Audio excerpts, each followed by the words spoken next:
on top of each stud, and then they'll continue. One of the things that makes Chris Miles's homes unique is a type of framing he uses called stack framing or advanced framing that's different from traditional framing we've used for many years. This is becoming more mainstream, but we've had to really teach our framers a different way to frame, a different technique, and it allows for less material to be used and it allows for more insulation, so the house can become more energy efficient, far more energy efficient, because we can use insulation, more insulation in more places than we used to. For instance, right here on this header over a door, you'll notice that the header has about a 2-inch gap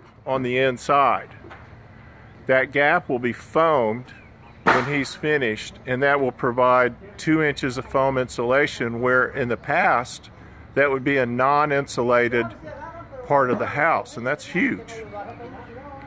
Also, you'll see where the trusses are all stacked on top of a stud, and that goes, even if on the 2-story part, that'll go all the way from the second floor exterior wall all the way down to the first floor foundation, and that allows for everything is structural. Everything holds everything below it or above it up.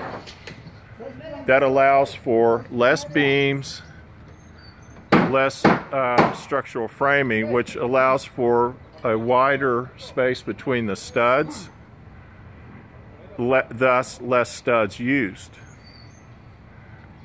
Also, on the corners, where we traditionally would use 4 or 5 studs in a corner on an exterior corner, we can now do it with 2 studs.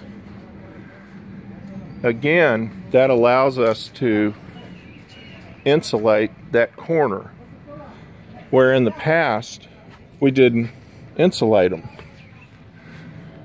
There's the guys, the framing guys' kitchen. They cook their lunch every day. I love these guys. Again, here's another header. You can really see this one where the header is inset right there. And you can see where all of the studs are structural. Everything holds everything else up. And then here's the corner I was talking about, where normally in the old framing we would have a stud right here where my hand is, and often we would have one right here as well, or at least blocks.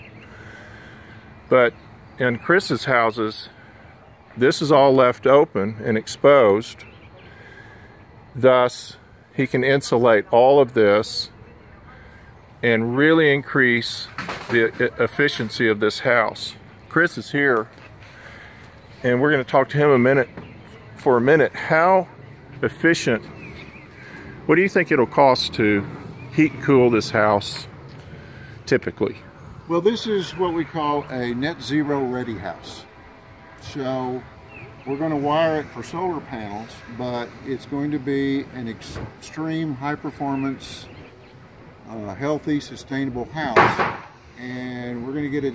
Our goal is to get it as tight and as energy efficient with the way that we're building it before we even add solar panels. So a house like this, you can probably heat and cool for $75 a month. Wow. Yeah. How many square feet? This one will be 4,800. 4,800 square feet for $75 a month. Yeah, roughly. That is just, yeah. and then you add the solar panels. Then you add the solar panels. So I have a house that I finished last year that is 6,000 square feet air conditioning, and I was down at their house on Saturday, and the doctor was telling all of his guests that his electric bill was $27.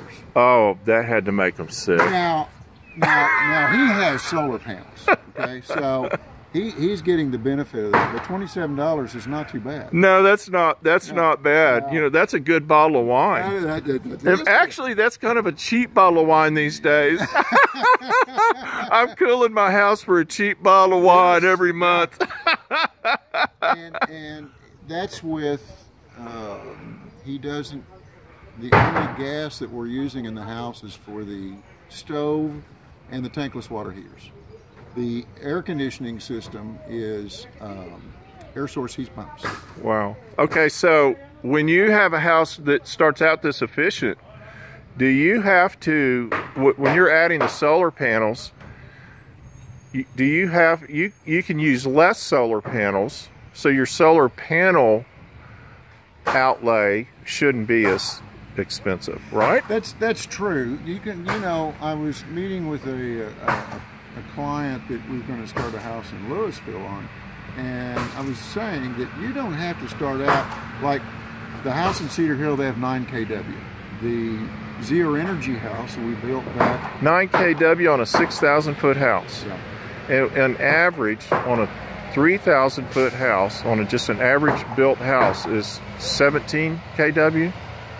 Well, we're going to put, I've got one that's going on over in East Dallas that we're going to put 5 kW on it. And it's almost 2,400 square feet. Yeah. Excuse me, our materials here.